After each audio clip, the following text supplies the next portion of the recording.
പാലാ നഗരസഭയുടെ ആഭിമുഖ്യത്തിൽ ഭിന്നശേഷി കലോത്സവം സുരഭി 2023-24 സ്നേഹാരാം സ്പെഷ്യൽ സ്കൂൾ ഓഡിറ്റോറിയത്തിൽ നടന്നു.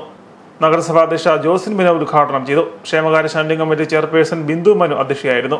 നഗരസഭാംഗങ്ങളായ Shaju Vithuruthan, Savio Kavukattu, Siji Tony, CDS supervisor Jyothi S Kumar, Ravi Pala തുടങ്ങിയവർ പ്രസംഗിച്ചു. ഭിന്നശേഷിക്കാർക്കായി വിവിധ മത്സരങ്ങളും നടന്നു.